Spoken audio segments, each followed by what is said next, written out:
So I've been seeing a lot of people considering switching from Apple to Samsung, and I can't blame them, especially since Samsung did a great job creating a foldable that's very enticing even to casual users. But chances are, if you're considering switching, you're worried about iMessage, FaceTime, AirDrop, MagSafe. Thankfully, there are solutions to all of this. So in this video, I wanted to share with you all of the apps and accessories I've been using that helps me thrive and hopefully help you survive your switch to the Android world.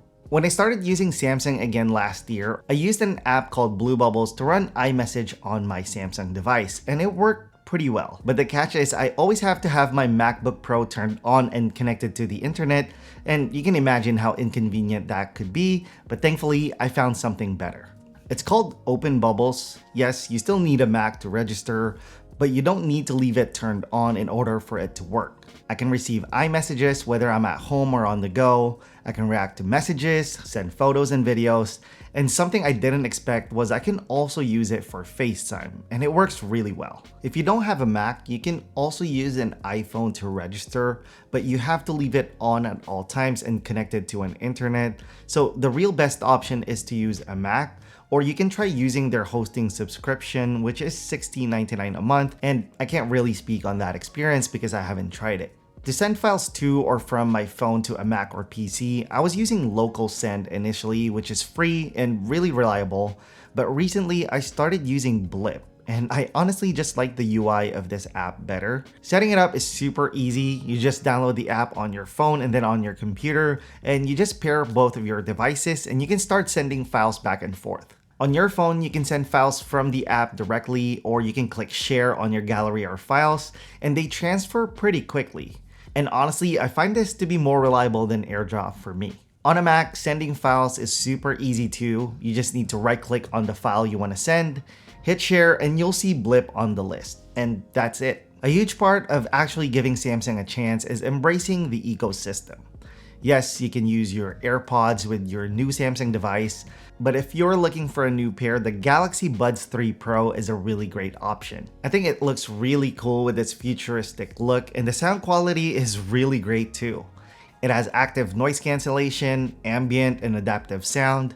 You can adjust settings like EQ, and you can also adjust the volume using the stems, which is a feature that I love using on my AirPods Pro 2.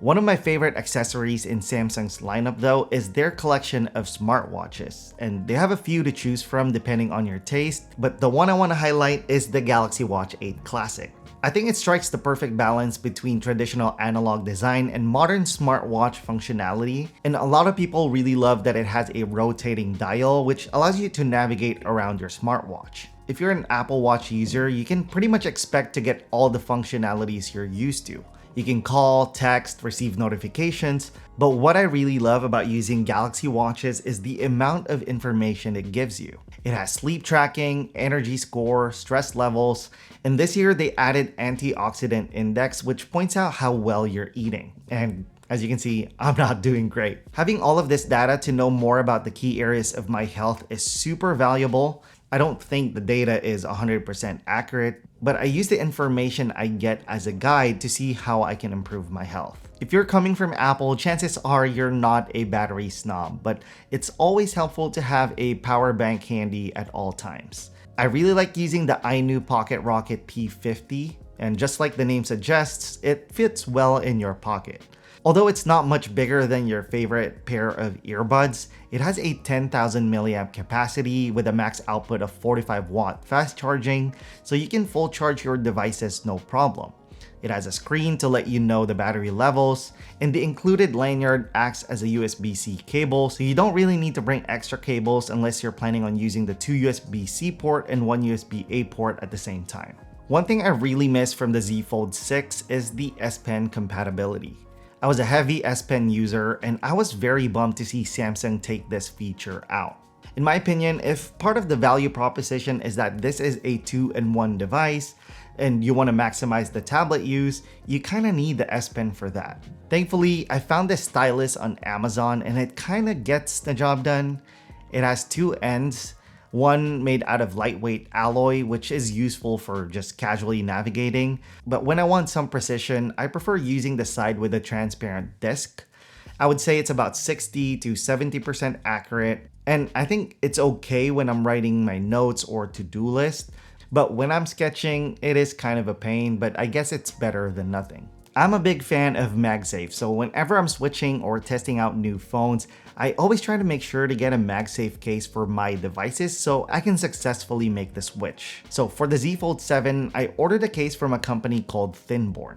They didn't sponsor me or send me the case. I bought it with my own money and that's why I don't have it yet. But I got it because it has MagSafe while still being a pretty thin case.